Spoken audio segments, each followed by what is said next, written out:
My name is Cole Ramsey, and I used to believe in fairy tales. Not the Disney kind with singing princesses, but the suburban American dream variety where hard work, loyalty, and a good credit score guarantee happiness. At 39, I'd built a successful tech consulting firm, owned a 4-bedroom colonial in Maple Hollow's most coveted neighborhood, and married what everyone called the perfect woman. Before we dive deeper into this story, I have one small request. Please subscribe, drop a like, comment, and hit that hype button to boost this channel so more people can discover these incredible Reddit stories. That woman was Lila Stanton Ramsey, lifestyle blogger extraordinaire, whose Instagram feed made Martha Stewart look like an amateur. Every morning, she'd position her organic oat milk latte at precisely the right angle to catch the golden hour light streaming through our kitchen window. "Content is everything, Cole," she'd say, snapping her 15th photo of the same damn cup. "Our brand depends on authenticity." Authenticity. That's rich, coming from someone who spent 3 hours staging a candid breakfast shot. But I'm getting ahead of myself. Let me start with the night everything changed, the night of what Lila dubbed the ultimate Maple Hollow experience, a party she'd been planning for months to boost her social media presence and, coincidentally, help my business network with potential clients. "Cole, darling, you simply must wear the navy blazer tonight," Lila announced, adjusting her ring light for the 100th time that day. "It photographs better than the gray one."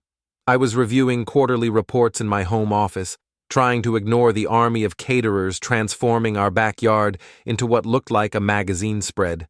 "Since when do I need to photograph well at my own party?" "Since always, sweetie. Image is everything in our circle. You know that." Our circle, as if I'd chosen to orbit around Maple Hollow's social elite. These were Lila's friends, women who measured success in follower counts, and men who drove leased BMWs while complaining about property taxes. My real friends were guys like Mitch Torres, my business partner, who preferred beer to champagne and honest conversation to networking small talk. "Is Dane coming tonight?" I asked, though I already knew the answer. Lila's face lit up in a way that should have been my first warning. "Of course. He's bringing that new girlfriend of his. What's her name? Jessica? Jennifer? Something with a J." Dane Foster, my supposed best friend since college, now a successful attorney who'd never let me forget it. Dane drove a vintage Mustang he'd restored himself, worked out religiously, and had the kind of effortless charm that made people gravitate toward him at parties. He was also the kind of man who'd steal your French fries while telling you about his new diet plan. "Great," I muttered, returning to my spreadsheets. By 8 p.m., our backyard buzzed with conversation and clinking glasses. Lila had outdone herself. String lights created a warm ambiance, the catering was flawless, and everyone seemed genuinely impressed. I should have been proud. Instead, I felt like an actor who'd forgotten his lines. "Cole, buddy!"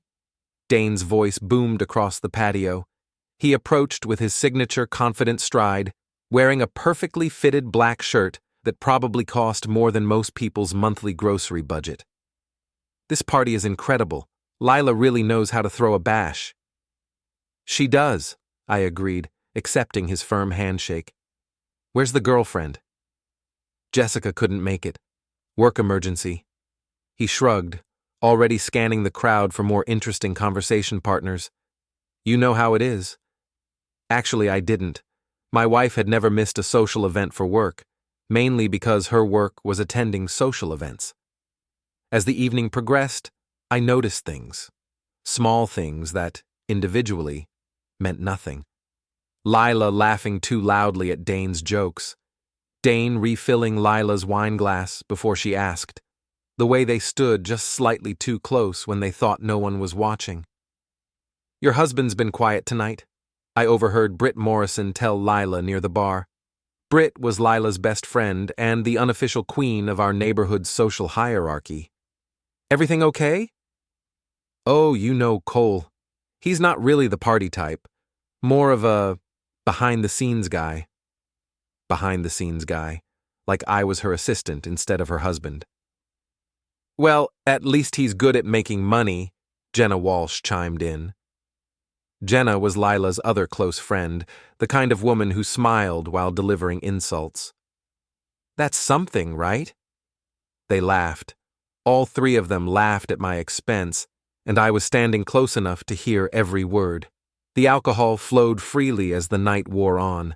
I switched to club soda after my second beer, preferring to stay sharp while everyone else got progressively looser with their words and actions.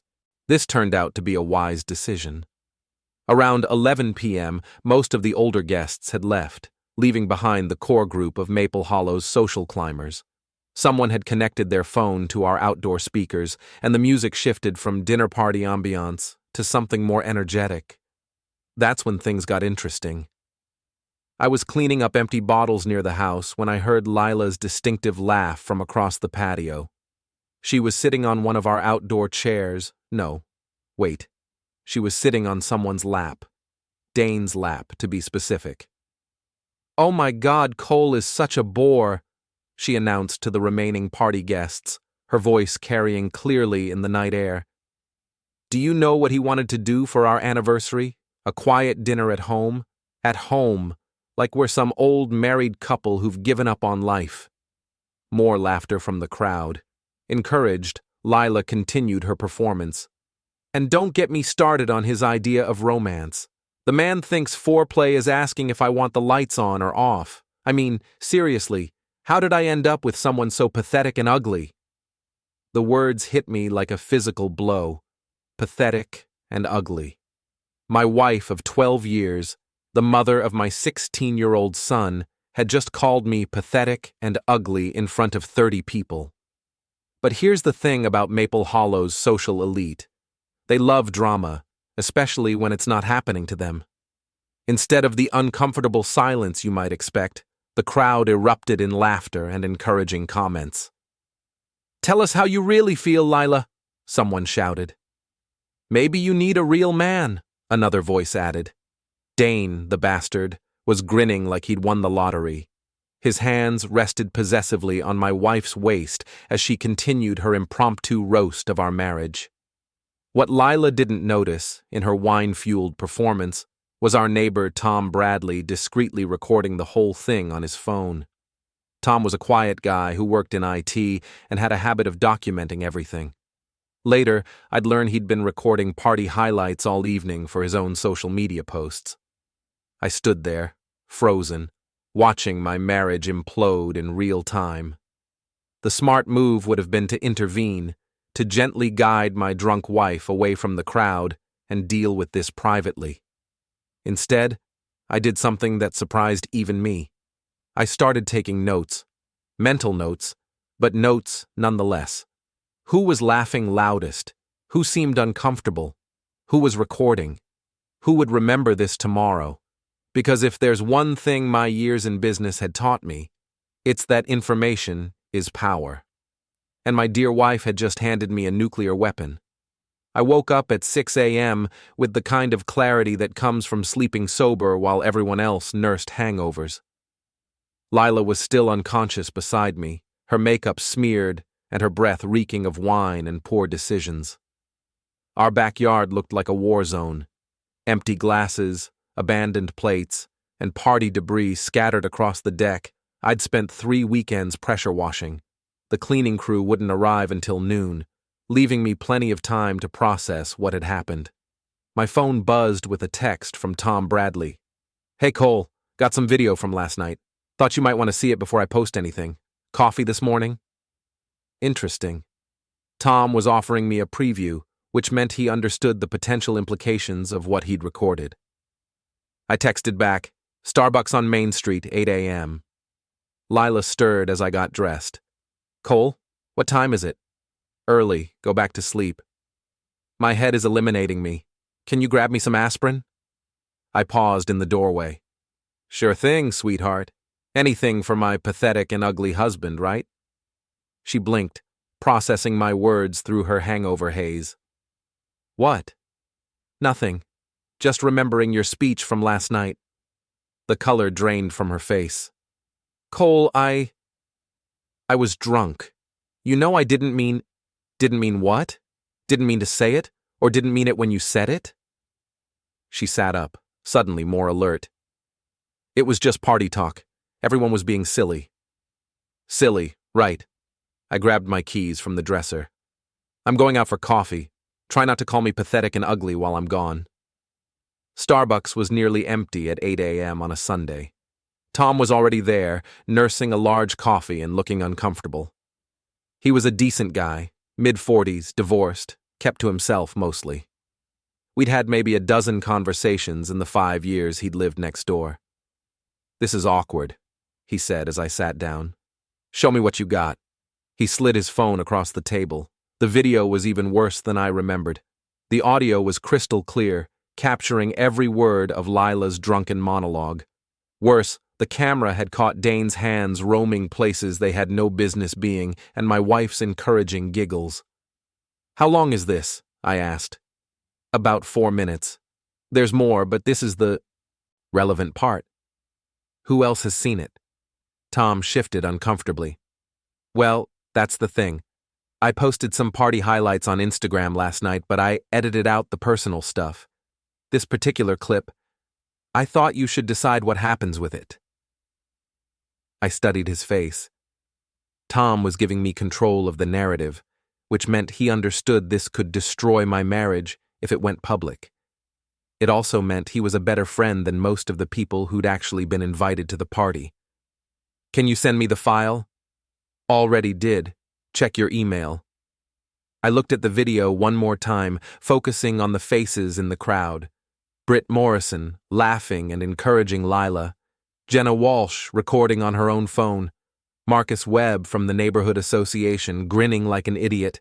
Dr. Sarah Chen and her husband looking uncomfortable but not leaving. And Dane, smug, satisfied Dane, enjoying every second of my humiliation. "Tom, I owe you one." "No, you don't. Just be smart about this, okay? Whatever you're thinking, be smart."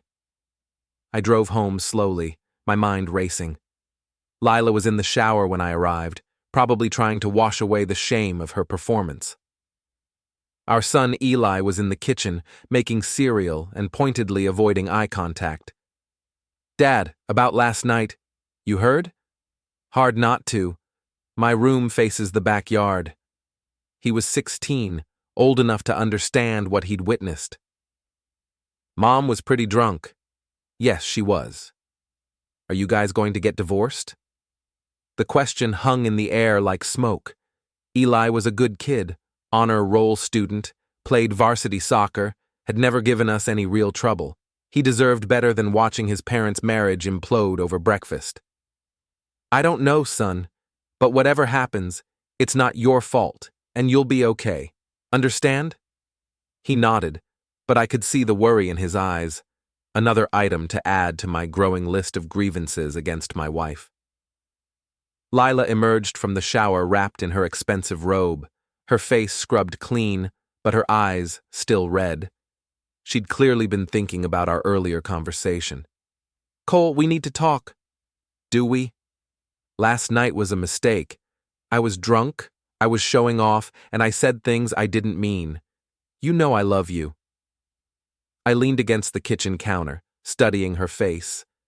Lila was beautiful, always had been.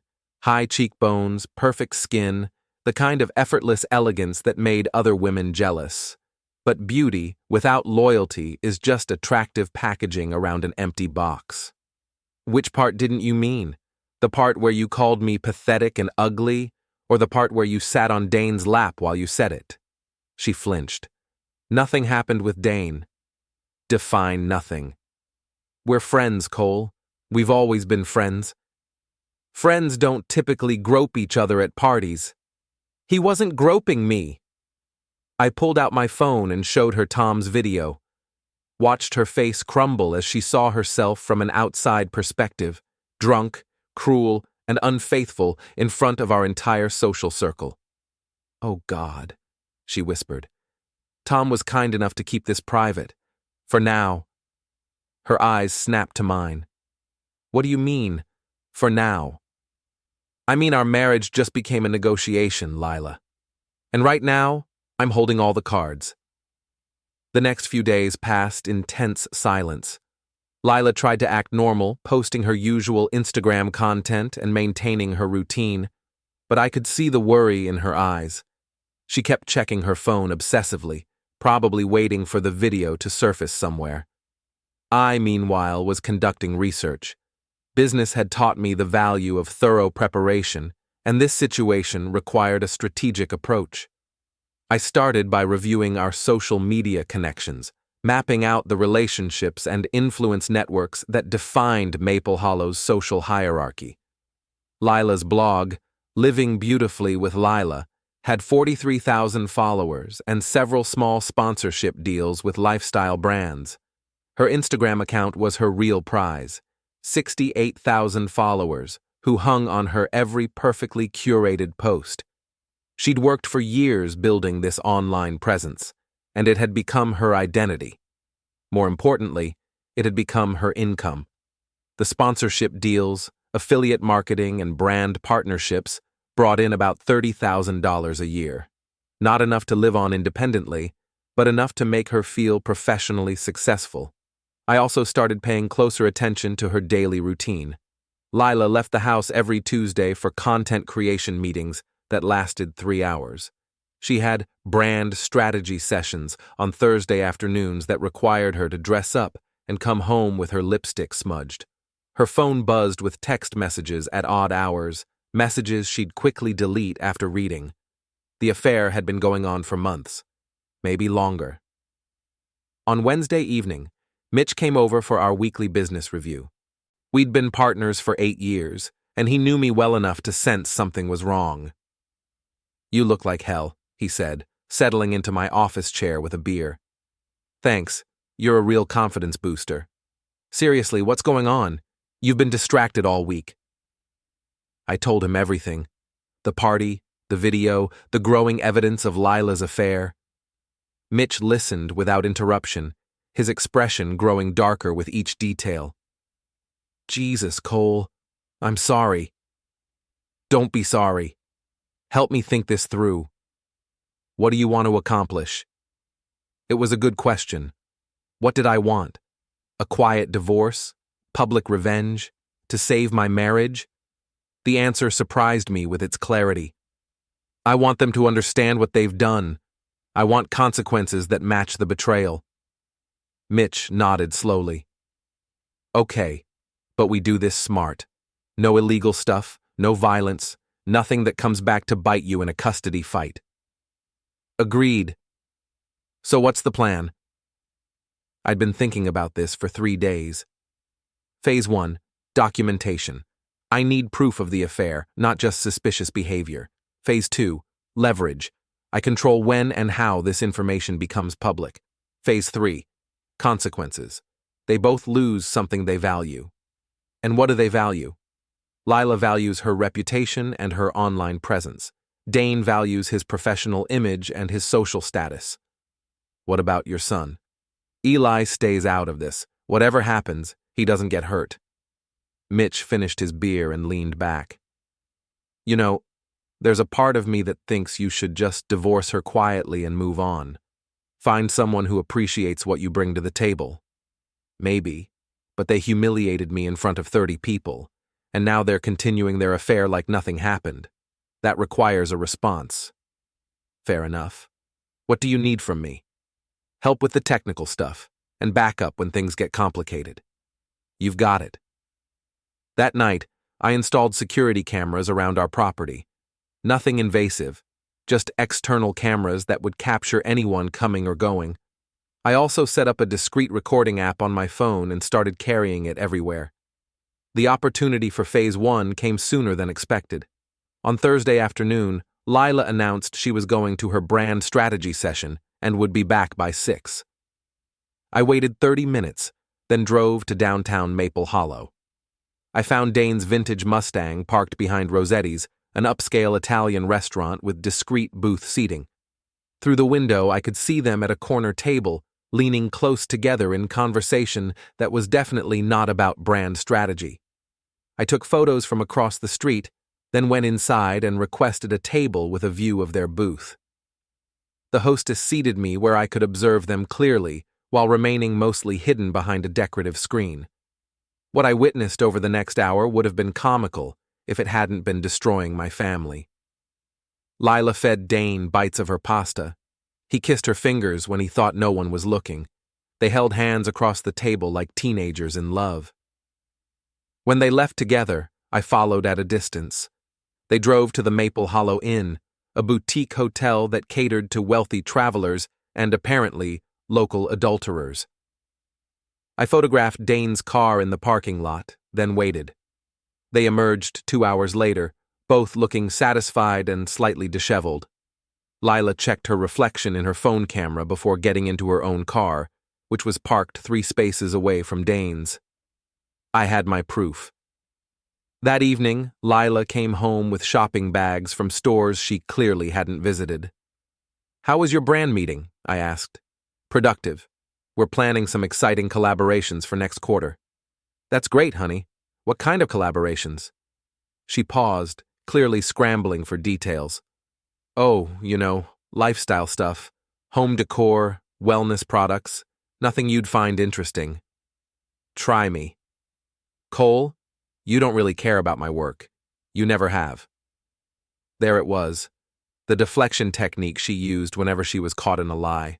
Turn it around, make me the bad guy for asking questions. "You're right," I said. "I don't care about your work, but I do care about my wife lying to me." Her face flushed. "I'm not lying." I pulled out my phone and showed her the photos from Rossetti's, watched her face cycle through surprise, fear, and finally defiance. "You followed me?" "I followed my cheating wife to her date with my best friend, yes." "Cole, I can explain. Can you explain this too?" I showed her the hotel photos. The silence stretched between us like a chasm. Finally, Lila sat down heavily on our couch, her carefully constructed facade crumbling. "How long have you known?" "Since the party. Maybe longer subconsciously." "What do you want?" Another good question. What did I want from this moment, this conversation that would define the rest of our lives? "I want you to understand that actions have consequences. You've been treating our marriage like a joke, and me like I'm too stupid to notice. That ends now." "Are you going to divorce me?" "That depends on what happens next." She looked up at me with something that might have been hope. "What do you mean?" "I mean, you're going to help me send a message to everyone who laughed at me last Saturday night, starting with your boyfriend." I gave Lila 24 hours to think about my proposition. The terms were simple. She would publicly end things with Dane and help me demonstrate to our social circle that I wasn't the pathetic pushover they thought I was. In return, I would consider working on our marriage instead of immediately filing for divorce. She agreed, though I could see the calculation in her eyes. Lila was weighing her options, trying to figure out how to minimize the damage to her reputation while keeping her affair partner and her comfortable lifestyle. What she didn't realize was that I'd already moved to Phase 2. Friday morning, I created an anonymous email account and sent Tom's video to 5 key people: Britt Morrison, Jenna Walsh, Marcus Webb from the Neighborhood Association, Dr. Sarah Chen, and Patricia Hoffman, who ran the Maple Hollow social media group. The email was brief. "Thought you might find this interesting. Seems like some people's public image doesn't match their private behavior." I didn't include any commentary or demands, just the video and a subject line: Saturday Night Revelations. By noon, my phone was buzzing with activity. Eli came home from school with a strange expression. "Dad, some kids at school were talking about Mom. Something about a video?" The speed of small-town gossip never ceased to amaze me. "What kind of talk?" "Just weird stuff, like she was drunk at your party and said embarrassing things." "She did, but that's between your mother and me, okay? Don't let other people drag you into adult drama." "Are you getting divorced?" "I honestly don't know yet, son." Lila burst through the front door at 3 p.m., her face flushed with anger and panic. "Cole, we need to talk. Now. I followed her into our bedroom, where she immediately started pacing. Someone sent that video to half the neighborhood. My phone hasn't stopped ringing. Britt called me crying. Jenna won't answer my texts, and Patricia Hoffman is threatening to remove me from the social media group. That's unfortunate. Unfortunate? My reputation is being destroyed. By your own words and actions, I didn't make you sit on Dane's lap and call me pathetic and ugly. You said you'd keep this private? No, I said Tom was keeping it private. I never made any promises about what I'd do with the information. She stared at me like she was seeing a stranger. This isn't like you. Maybe you never really knew me. What do you want, Cole? What will it take to make this stop? I want Dane to understand that there are consequences for betraying friendship. I want our social circle to understand that I'm not someone to be dismissed or mocked. And I want you to decide whether you're my wife or his mistress, because you can't be both.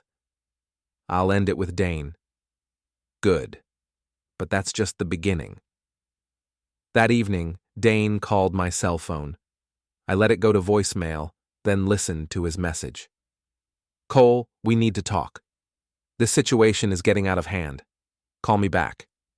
Instead, I drove to his house, a modern monstrosity in Maple Hollow's newest development that screamed, "Look how successful I am." His Mustang was in the driveway, polished to showroom condition. He answered the door in golf attire, probably preparing for his usual Saturday morning round at the country club. Cole, thanks for coming over. Dane. He gestured for me to come inside, but I stayed on his doorstep. This conversation would be brief. Look, I know you're upset about Lila, but stop right there. You don't get to minimize this. I'm not minimizing anything. I'm trying to explain. Explain what? How you've been screwing my wife while pretending to be my friend? How you sat there grinning while she humiliated me in front of 30 people? I'm curious to hear your explanation for that. His expression hardened. You want to know the truth? Lila came to me. She was unhappy, feeling neglected, looking for someone who actually appreciated her. I didn't pursue her. She pursued me. And that makes it better? It makes it honest. Your marriage was failing long before I got involved. I stepped closer, close enough that he had to look up slightly to meet my eyes. Here's what's going to happen, Dane. You're going to stay away from my wife. You're going to stay away from me. And you're going to hope I don't decide to share the photos I took of you two at the hotel yesterday. His face went pale. You followed us? I documented your affair. There's a difference. Cole, be reasonable. If this gets out, it'll hurt everyone involved. Think about Eli. I am thinking about Eli. I'm thinking about how his mother's boyfriend sat there laughing while she called his father pathetic and ugly. I'm thinking about how that might affect a 16-year-old kid. What do you want? I want you gone. Out of our social circle, out of our neighborhood activities, out of our lives. Find new friends, find a new girlfriend, find a new place to show off your midlife crisis car. And if I don't? I smiled, and something in my expression made him take a step back. Then everyone in Maple Hollow gets to see exactly what kind of man you really are. Your law firm partners, your country club buddies, your clients, everyone. You're making a mistake, Cole. I have resources, connections. You don't want me as an enemy. I already have you as an enemy, Dane. The question is whether you want to be a quiet enemy or a publicly humiliated one. I turned and walked away, leaving him standing in his doorway with his mouth open. The next morning, Saturday, brought the first real consequences. Lila's phone rang at 8 a.m., Patricia Hoffman calling to inform her that she was being removed from the Maple Hollow social media group, pending resolution of recent behavioral concerns. They can't do this to me, Lila said, staring at her phone in disbelief. They just did. My entire social network is connected to that group. My blog traffic, my sponsorships, everything depends on community engagement. Maybe you should have thought about that before your performance last weekend. She threw her phone onto the bed in frustration. This is insane. People make mistakes. People get drunk and say stupid things. It doesn't define who they are. You're right. But people also face consequences for their mistakes, especially public mistakes that hurt other people. What about forgiveness? What about second chances? What about the affair, Lila? What about the months of lying and sneaking around? What about treating me like I'm too stupid to notice? She had no answer for that. Sunday brought more fallout. Lila's primary sponsor, a boutique home goods company called Elevated Living, sent an email terminating their partnership due to recent brand alignment concerns. 2 smaller sponsors followed suit by the end of the day. "They're destroying my career," Lila said, showing me the emails. "Your actions are destroying your career. The video just made them public. I need this income, Cole. It's not just about money. It's about my independence, my identity." "Then maybe you should have considered that before you decided to have an affair." Monday brought the confrontation I'd been expecting. Dane was waiting by my car when I left the office that evening, and he didn't look like the confident lawyer I'd known for 15 years. "We need to settle this," he said. "I thought we already did. Lila told me about your ultimatum, about wanting me out of the social circle. And I can't do that. My entire professional network is built around this community. My clients, my referrals, everything. Should have thought about that before you started screwing my wife. Cole, be practical. We can work something out, some kind of arrangement that works for everyone." I stared at him in amazement. An arrangement? Like what? A schedule for who gets to sleep with my wife on which days? That's not what I meant. Then what did you mean exactly? I meant, look, Lila and I have something real, something that makes us both happy. Your marriage was already over. We both know that. Why not just let it end quietly? You can find someone who's actually compatible with you. Lila can be with someone who appreciates her, and we all move on with our lives. The audacity was breathtaking. He was asking me to gracefully step aside so he could have my wife, my social circle, and his clean conscience. "Here's my counteroffer," I said. "You disappear from our lives completely, or I make sure everyone in Maple Hollow knows exactly what kind of man you are. Your choice. You're being unreasonable. I'm being betrayed. There's a difference." He stepped closer, and for a moment I thought he might try to intimidate me physically. Dane was taller and probably stronger, with the kind of gym-built physique that looked impressive in fitted shirts. "You don't want to make an enemy of me, Cole." Is that a threat? It's a fact. I have connections you don't have, resources you can't match. Push me too hard, and you'll regret it. I looked at him for a long moment. This man, who'd been in my wedding, who'd held my son as a baby, who'd eaten at my table hundreds of times.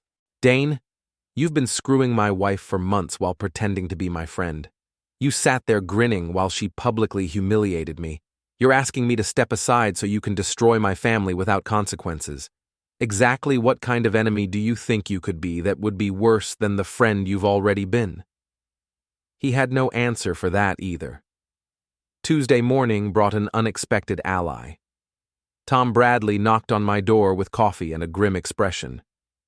"We need to talk," he said. I invited him into my kitchen, where Lila was conspicuously absent. She'd started leaving early for damage control meetings with her remaining sponsors. "I've been thinking about this situation," Tom said. "About the video, the fallout, all of it." "Having second thoughts about helping me?" "No, having second thoughts about not helping you more." I raised an eyebrow. "What do you mean?" "I mean I've lived next door to you for 5 years. I've watched you be a good husband, a good father, a good neighbor. I've also watched your wife treat you like hired help while she flirts with every man at every neighborhood party.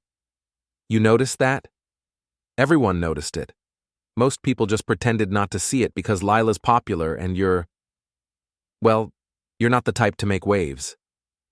Until now. Until now." He sipped his coffee thoughtfully. Dane came by my house last night. What did he want? He wanted to know if I had any more videos from the party. Offered to buy them from me. What did you tell him? I told him I'd already given you everything. Then he offered me money to say the video was fake, that I'd edited it somehow. How much money? $5,000. I whistled softly. That's a lot of money for a fake video. That's what I thought, so I started wondering what else might be on my security cameras. Tom pulled out his phone and showed me a video file. The timestamp showed last Thursday evening, the night of Lila's brand strategy session. The footage showed Dane's Mustang pulling into my driveway and Lila getting into the passenger seat. They've been using your house as a meeting point, Tom said. Probably figured it was safer than being seen together in public places. How many times? At least 6, based on what I found going back through the recordings. Always when you were at work. Always when Eli was at school. The betrayal cut deeper than I'd expected. They'd been conducting their affair in my home, in my bed, while I was working to pay for the lifestyle that gave them the freedom to betray me. Tom, There's more. He showed me another video, this one from the previous evening. Dane came back last night after he talked to you. Lila met him in your backyard. The video showed them having what appeared to be an intense conversation near our pool. Even without audio, their body language suggested an argument. Can you enhance the audio on this? Already did. Tom played the enhanced version, and their voices came through clearly. He's not going to just let this go, Lila was saying. Cole's different now. Harder. He's bluffing, Dane replied. He doesn't have the balls to actually follow through on his threats. You didn't see his face when he showed me those hotel photos. He's planning something. Like what? He's a tech consultant, not some criminal mastermind. I think we should cool things off for a while. Let everything settle down. Absolutely not. I'm not letting some pathetic cuckold dictate my personal life. There was that word again. Pathetic. Apparently, it was their favorite adjective for describing me. What if he goes to your law firm with the photos? Lila asked. He won't. He's too worried about his precious reputation. Besides, I have connections there. I can handle Cole Ramsey. I don't know, Dane. Maybe we should what? Give up what we have because your husband finally grew a spine? I don't think so. The video ended with them kissing passionately, right there in my backyard, 20 feet from where my son's bedroom window overlooked the pool. Jesus, I muttered. There's one more thing, Tom said. I did some digging into Dane's background. Professional curiosity, you understand. What kind of digging? The kind that reveals interesting information about his law practice. Did you know he's been having financial problems? What kind of problems? The kind that come from living beyond your means and making bad investments. His fancy house is mortgaged to the hilt, his car payments are behind, and he's been borrowing against his law firm's client trust account. That's illegal. Very illegal. The kind of thing that gets lawyers disbarred and possibly prosecuted. I stared at Tom with new appreciation. How did you find this out? I have friends in the banking industry, friends who owe me favors from my previous job. Your previous job? I used to work for the FBI, Financial Crimes Division. Retired early, moved here for the quiet life. He smiled grimly. Turns out the quiet life is overrated. This changed everything. Dane wasn't just a successful lawyer having an affair with my wife. He was a desperate man facing financial ruin and potential criminal charges. That made him dangerous in ways I hadn't considered. What do you think I should do with this information? That depends on how far you want to take this. You could report him to the State Bar Association, the district attorney, the FBI. Any one of those would end his career and probably put him in prison. But it would also create a lot of collateral damage. Your wife would be dragged into a federal investigation. Your son would have to deal with his mother being connected to a criminal case. Your divorce would become a public spectacle. So what's the alternative? You use the information as leverage. Make it clear that you have enough evidence to destroy him completely, and let him draw his own conclusions about what that means for his future. And if he doesn't back down, then you destroy him completely. That afternoon, I called a meeting with Lila. She arrived home at 4 p.m., looking exhausted and defeated. Her remaining sponsors had been reevaluating their partnerships all day, and her blog traffic was down 60% since the video went viral within our social circle. "We need to talk," I said. "If this is about Dane, it's about everything. Sit down." She sat on our couch, the same couch where we'd planned our future together 12 years ago, where we'd discussed baby names when she was pregnant with Eli, where we'd celebrated my business successes and her blogging milestones. "I know about the financial problems," I said. "What financial problems?" "Dane's financial problems. The embezzlement, the mortgages, the bad investments. All of it." Her face went white. "I don't know what you're talking about." "Lila, I have bank records. I have documentation. I know he's been stealing from his clients to maintain his lifestyle." "That's impossible." "Is it? When's the last time he paid for dinner when you went out? When's the last time he bought you a gift that wasn't charged to a business account? When's the last time he took you somewhere that actually cost him money?" She was quiet for a long moment, clearly thinking through their relationship with new perspective. "He told me he was having a temporary cash flow problem," she said finally. "A temporary cash flow problem that involves felony embezzlement." "You're lying." I showed her the financial documents Tom had obtained, watched her face crumble as she realized the man she'd been having an affair with wasn't the successful lawyer he pretended to be. He was a desperate criminal, one step ahead of federal investigators. "Oh, God," she whispered. "Oh, God is right. You've been having an affair with a man who's going to prison, Lila. A man who's been using stolen money to impress you." "What does this mean?" "It means you need to decide right now whether you want to be associated with him when the federal investigation begins." "There's going to be a federal investigation?" "There's already a federal investigation. It's just a matter of time before they have enough evidence to make arrests." This wasn't entirely true.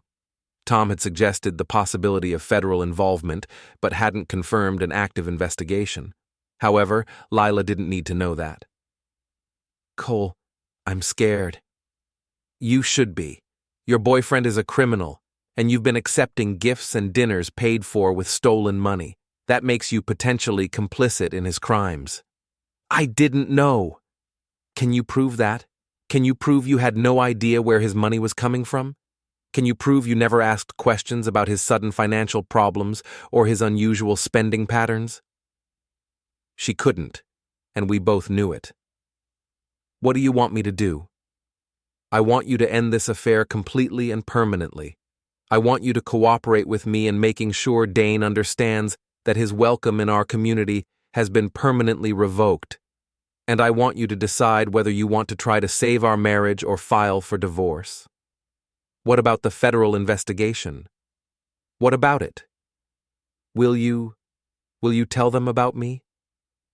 I looked at my wife, really looked at her, for the first time in months. She was still beautiful, but I could see the fear and desperation in her eyes. The confident, social media perfect woman I'd married had been replaced by someone I barely recognized. "That depends on what happens next," I said. The showdown came sooner than expected. Wednesday evening, as I was reviewing quarterly reports in my home office, Eli knocked on the door. "Dad, there are some people here to see you." I looked out the window and saw 3 cars in my driveway: Dane's Mustang, Britt Morrison's white BMW, and Marcus Webb's black Escalade. This was either an intervention or an ambush. "Stay in your room," I told Eli. "Whatever happens, don't come downstairs until I tell you it's safe." "Dad, what's going on?" "Just do what I said, please." I walked downstairs to find 6 people in my living room: Dane, Britt, Marcus, Jenna Walsh, Dr. Sarah Chen, and Patricia Hoffman. Lila was there too, standing apart from the group with her arms crossed defensively. "Cole," Dane said, his voice carrying the artificial authority he used in courtrooms, "we need to discuss this situation like adults." "What situation would that be?" "The situation where you're using private information to damage people's reputations and careers." I looked around the room at these people, my neighbors, my wife's friends, my former social circle. Is that what this is? An intervention? "It's a conversation," Britt said, "about how this needs to end." I agree completely. It needs to end with my wife's affair partner leaving our community and never coming back. "That's not reasonable," Marcus said. "Dane has as much right to live here as anyone else." "Does he? Even when he's embezzling money from his clients?" The room went silent. Dane's face turned red, but he maintained his composure. "That's a serious accusation, Cole. I hope you can back it up." "I can. The question is whether you want me to." "You're bluffing." I pulled out my phone and showed him Tom's financial documentation. "Am I?" Dane glanced at the documents, and I saw the moment he realized how much trouble he was in. "Where did you get those?" "Does it matter? The point is, I have them, along with video evidence of your affair with my wife, hotel receipts, bank records, and documentation of your financial crimes. You can't prove anything criminal. Can't I?" Tom Bradley used to work for the FBI's Financial Crimes Division. He seems to think there's more than enough evidence for federal charges. This was a slight exaggeration, but Dane didn't know that. "What do you want?" he asked. "I want you gone. Out of Maple Hollow, out of our social circle, out of my wife's life. Permanently. And if I refuse? Then I make a phone call to the FBI, another phone call to the State Bar Association, and a third phone call to the local newspaper. By Friday, everyone in town will know exactly what kind of man you are." Britt stepped forward, clearly trying to mediate. "Cole, this is getting out of hand. Can't we find some kind of compromise?" "What kind of compromise, Britt? The kind where my wife's boyfriend gets to keep screwing her while everyone pretends it's not happening? The kind where I'm supposed to smile and play along while people laugh at me behind my back?" "Nobody's laughing at you," she said. "Really? Because I have a 4-minute video that suggests otherwise." "That was just party talk. People say things when they're drunk. And people face consequences when they're sober." Dr. Sarah Chen spoke up for the first time. "Cole, I understand you're hurt, but destroying people's lives isn't the answer."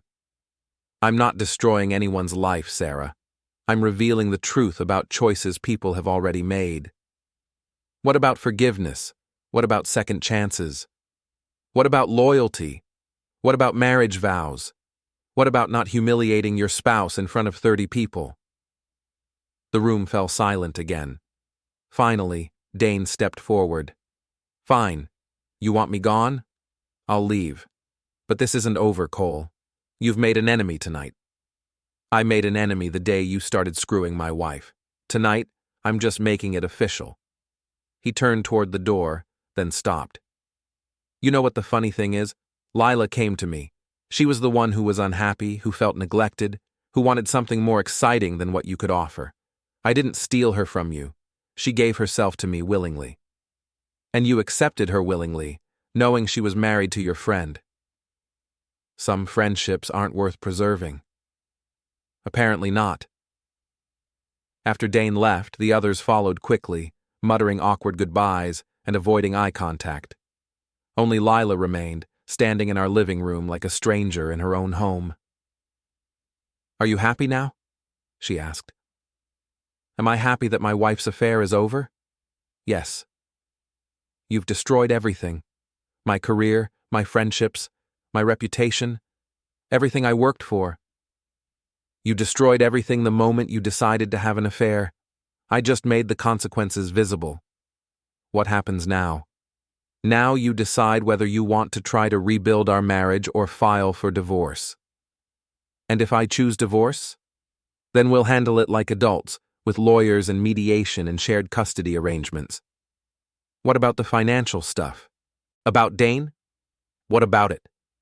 Will you really turn him in to the FBI? I considered the question.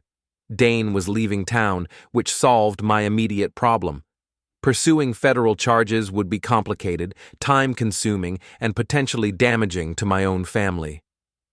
If he stays away from us permanently, I have no reason to make that phone call. And if he doesn't? Then he'll discover that I'm not as pathetic as he thought. 3 days later, Dane's house went up for sale. A week after that, his law firm announced he was pursuing new opportunities in another state. Within a month, he was gone completely, leaving behind only his reputation and a mortgage he couldn't afford. Lila and I started marriage counseling, though I wasn't sure either of us believed it would work. Too much had been said, too much trust had been broken, too many humiliations had been endured. But we were trying, for Eli's sake, if nothing else. The social fallout was significant, but temporary. Britt and Jenna stopped inviting us to parties, Marcus Webb avoided me at neighborhood association meetings, and Patricia Hoffman never did reinstate Lila to the social media group. But there were unexpected benefits too. Tom Bradley became a genuine friend, not just a neighbor. Other couples in similar situations reached out privately, sharing their own stories of betrayal and recovery. I discovered that Maple Hollow's perfect facades hid more dysfunction than I'd ever imagined. Most importantly, Eli saw his father stand up for himself and his family. He saw that actions have consequences, that loyalty matters, and that sometimes the right thing to do is also the hardest thing to do. 6 months later, I was reviewing quarterly reports in my home office when Lila knocked on the door. "Cole, there's something I need to tell you." I looked up from my spreadsheets, prepared for another revelation or confession. "Dane called me today." My pressure spiked. "What did he want?" "He wanted to know if I'd consider moving to Chicago with him. He's starting over there, new job, new life. He wanted me to be part of it." "What did you tell him?" "I told him I'm married to a man who fought for our marriage when he could have just walked away. I told him I'm married to a man who's stronger and smarter than anyone gave him credit for. I told him I'm married to a man who deserves better than what I gave him, but who's willing to work with me to build something better. And I told him to lose my number and never call again." I studied her face, looking for signs of deception or manipulation. Instead, I saw something I hadn't seen in years: genuine remorse and determination. "Does this mean you want to stay married?"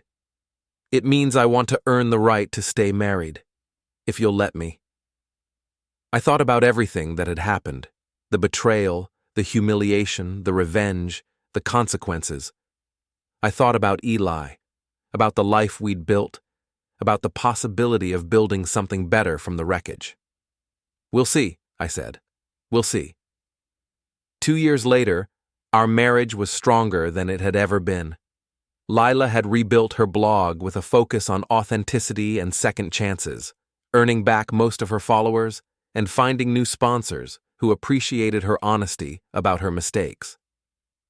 I had expanded my consulting business, partly due to referrals from people who respected how I'd handled the situation with Dane.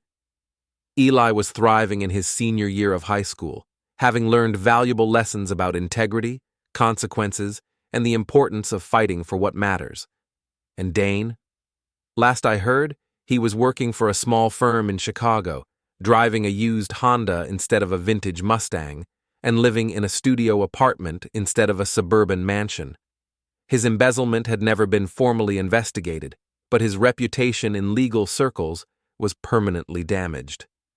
Sometimes people asked me if I regretted how I'd handled the situation, if I wished I'd been more forgiving, more understanding, more willing to let bygones be bygones. My answer was always the same.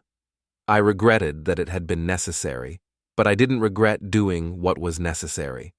Because sometimes, when people treat you like you're pathetic and ugly, the best response is to show them exactly how wrong they are. And sometimes, the last laugh really is the best laugh.